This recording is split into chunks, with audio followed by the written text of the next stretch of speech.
Take a break from your busy schedule and join Harold Sala for Guidelines, a 5-minute commentary on living. Do you ever feel like you stand alone, misunderstood and out of step with your colleagues? When people say, "Come on, everybody does it, why can't you as well?" You aren't sure what to say. The fact that you won't pad your expense account or be unfaithful to your mate convicts those who know it's wrong, but do not have the moral courage to do what is right. If you even faintly understand what it's like to be out of step with your contemporaries, then you must know in a small way how Jeremiah must have felt long ago. Called by God to be a voice crying out against the wrongdoing of his day, it seemed that Jeremiah was always paying the price for his faithfulness to God in the currency of loneliness and persecution. His was not imaginary. It was real, very real. When Jehoiakim the king took a penknife and systematically cut and burned the scroll containing Jeremiah's writings, he was public enemy number one. Accused of treason because he prophesied Judah's defeat at the hands of the Babylonians, he was thrown in a dungeon. Not wanting to be directly responsible for his death, the henchmen of the king took Jeremiah and threw him into a slime pit, certain he would die of exposure. But he didn't. An Ethiopian, not even one of his own race or culture, rescued him. He became famous in a different sort of way. Take a dictionary today and look up the word Jeremiah, and you will find it defined as a lament or a wail over something. Having been lifted from Jeremiah's negative diatribes over the failures of God's people, old Jeremiah was an individualist, a strong-willed person whose character was as forceful as the men of his day were weak and cowardly. He outlived 5 kings who generally fell as victims of their own pride and excess.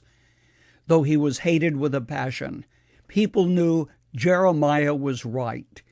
He thundered forth the truth which they didn't want to hear, but came with a ring like a hammer smiting the anvil. In spite of his cry of doom and gloom, Jeremiah's message was laced with hope, hope which comes through turning back to God. He faithfully records the words of the Almighty, saying, "There is hope for your future. And I am the Lord, the God of all mankind. Is anything too hard for me?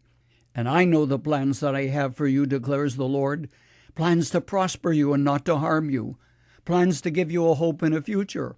Then you will call upon me and come and pray to me, and I will listen to you. You will seek me and find me when you seek me with all your heart." Someone once said that advice is what you ask for when you already know the answer, but wish you didn't. And that's the way many of us are today when it comes to the knowledge of right and wrong. Individuals who tell us what's wrong with us are not nearly as welcomed as those who pat you on the back and tell you what a great person you are. Yet the words of truth coming from the lips of someone who loves you can never, never be ignored. That's the way it was with Jeremiah long ago. Tradition has it that 5 years after Judah was overthrown by Babylon, Jeremiah was stoned by his own people, yet he lives on as a man who dared to stand by his own convictions. Many years later, Jesus said, "In the world you will have trouble or tribulation, but take heart, I have overcome the world."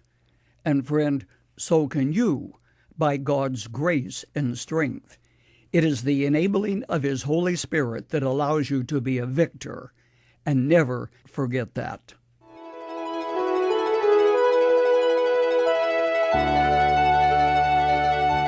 You've just heard Dr. Harold Sala with Guidelines, a 5-minute commentary on living.